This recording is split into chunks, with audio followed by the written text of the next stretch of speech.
রাসূল সাল্লাল্লাহু আলাইহি সাল্লামকে জিবরাইল আলাইহিস সালাম সরাসরি সাক্ষাৎ দিয়েছিলেন কয়েকবার। এর মধ্যে আল্লাহ রাসূল সাল্লাল্লাহু আলাইহি সাল্লাম একবার বললেন যে আমি আপনাকে আপনার পূর্ণাঙ্গ রূপে দেখতে চাই। কাকে? জিবরাইল আলাইহিস সালামকে। তো ফেরেশতা তো ফেরেশতাই। এমনি তো জিবরাইল আলাইহিস সালাম আল্লাহ রাসূলের কাছে আসতেন সাধারণ মানুষের বেশ ধরে বেশ নিয়ে আসতেন।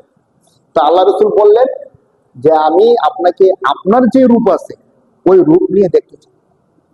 তো জিবরাইল সালাম বলছেন এটা সম্ভব না, এরপরও আমি চেষ্টা করি, আপনি দেখেন আমাকে দেখেন কিনা। তো জিবরাইল সালাম তার যে পাখা আছে পাখাগুলো মেললেন।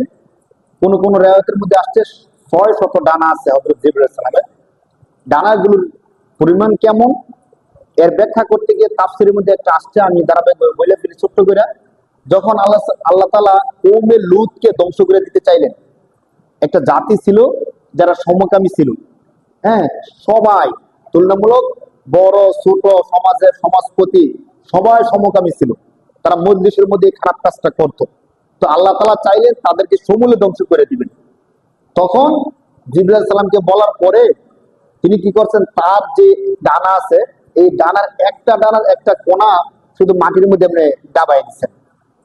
দাবাই দিয়ে পুরো ডানা না, কিন্তু ডানার একটা কোণা মাটির মধ্যে দাবাই দিচ্ছেন। দাবাই দিয়ে এই মাটিটাকে এমনি তুলে দিচ্ছেন আসমানে।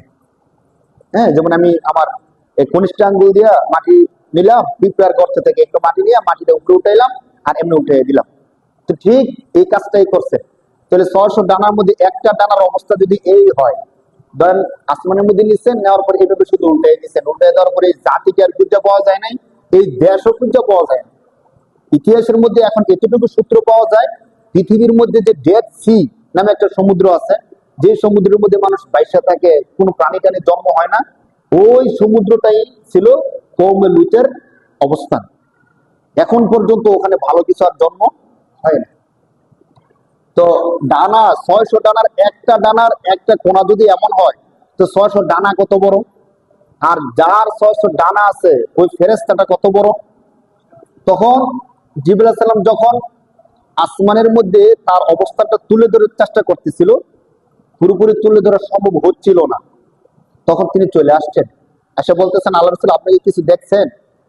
আমি কি দেখবো, আমি শুধু এতটুকু দেখছি যে মনে হয় যে পূব দিক পশ্চিম দিকের যে আসমানটা আছে, আসমানটা মনে হয় যে কালো অন্ধকার হয়ে গেছে, বন্ধ হয়ে গেছে। তখন জিবরাইল সালাম বলছেন যে আল্লাহ রাসূল আমি আমার ডানাগুলো মেলার চেষ্টা করতেছিলাম, যার কারণে সব আলো কি হয়ে গেছে, বন্ধ হয়ে গেছে। তো ফেরেশতা এত বড় করে আল্লাহ তাআলা বানাইছে।